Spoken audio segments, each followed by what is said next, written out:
Yo, what's up mga men? Ngayon maglalaro tayo ng Honor of Kings at ang gamit natin ngayon ay isa sa mga SNK collabs, which is si Okyu Tachibana. At kung malalaman nyo guys, si Okyu Tachibana ay kasama nila Nakaruro, si Charlotte at si Mai Shiranui. Pero unfortunately guys, hindi natin nakuha si Mai at si Charlotte.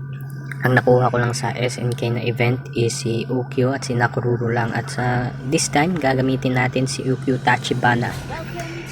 Talagang napansin nyo guys, talagang mahilig talaga ako sa mga may espada ng mga hero guys. Kasi di ba? Nakakadagdag angas to guys. Tingnan nyo guys. Blue na nga yung buhok.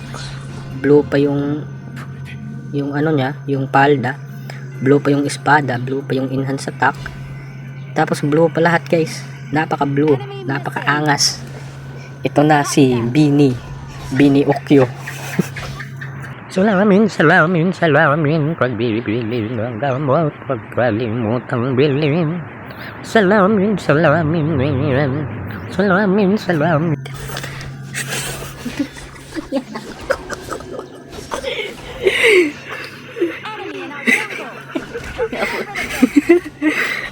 At dito guys, na-invade nga tayo ng Lian po guys. At pinalagan pa rin natin guys kasi kampante ako, kasi level 2 ako guys, tapos level 1 lang siya.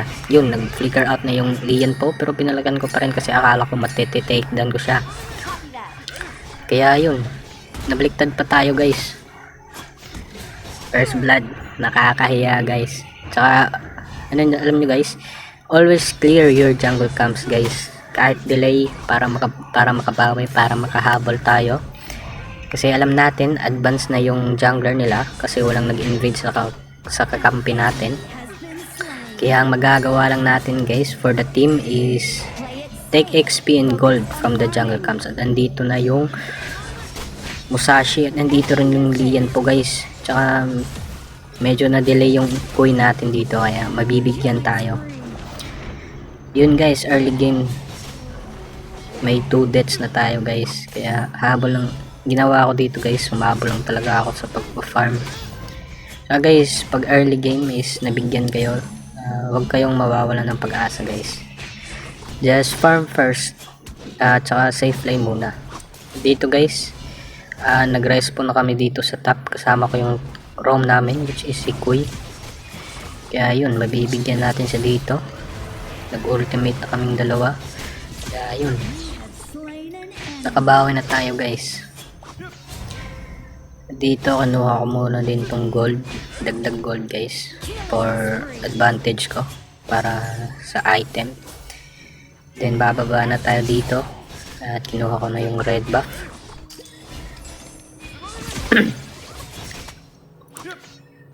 So guys, dito akala ko mabibigyan ko na yung long. Yun, nahook na siya ng Kui. Kaya yun, bigyan nga. Tsaka lipat na ulit tayo dito sa taas. At yun, nabigyan ulit natin yung Lian po guys. Talagang nakakabawi na ako guys.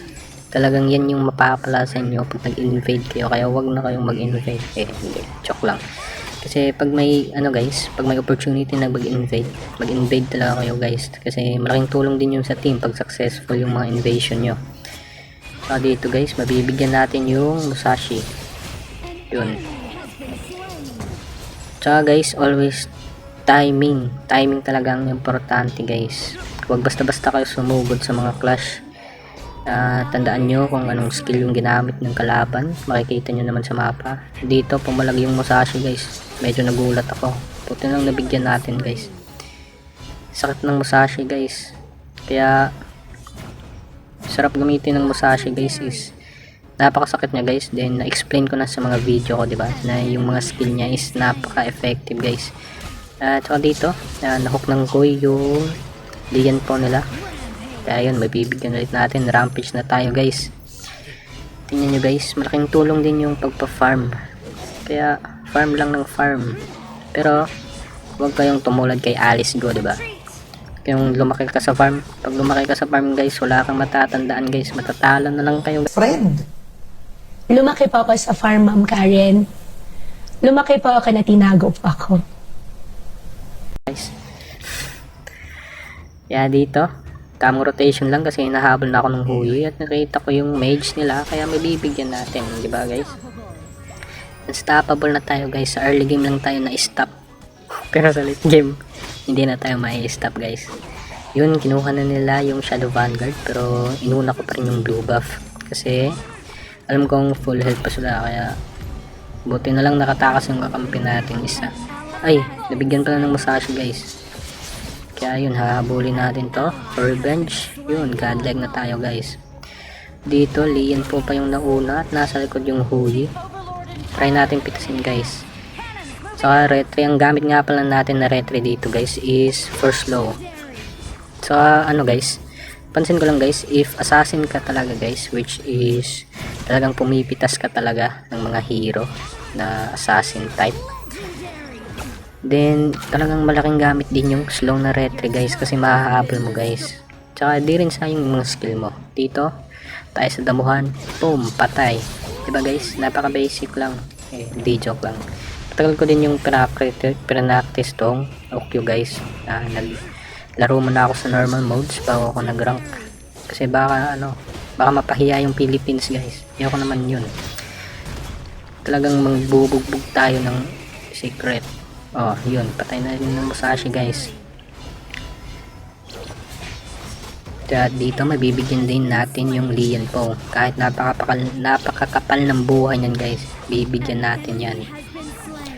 Dito kinuha ko mag-isa yung Shadow Vanguard guys. Kasi walang makakampi guys. Walang map awareness na pagdating sa late game. Talagang binabalagbag na nila yung kalaban. Tingnan nyo yung score guys. 36-50 na guys. Talagang kawawa guys. Sa early game lang sila.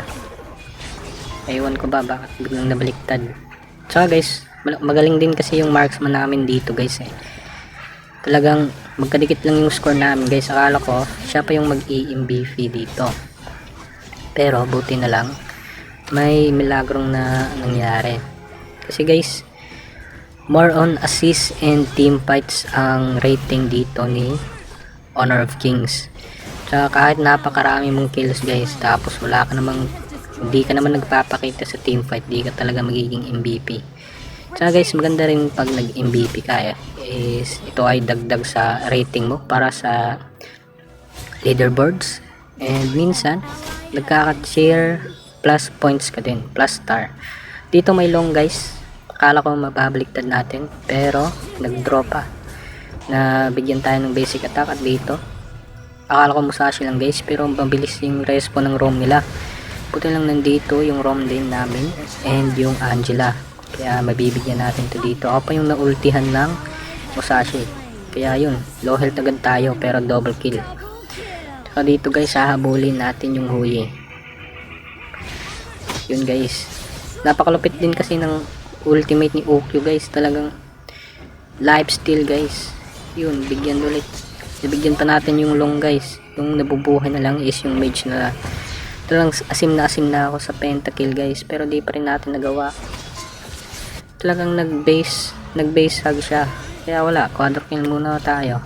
At yun, maraming salamat sa panonood guys. At sana mag-subscribe and like kayo. And pag dumami na yung subscribers natin, is gagawa ako ng page sa Facebook. At sana i-follow nyo ito. Maraming salamat guys. Okyo Tachibana ang ating gamit. And suggest kayo ng ibang hero guys. Or comment lang. Yun lang, salamat.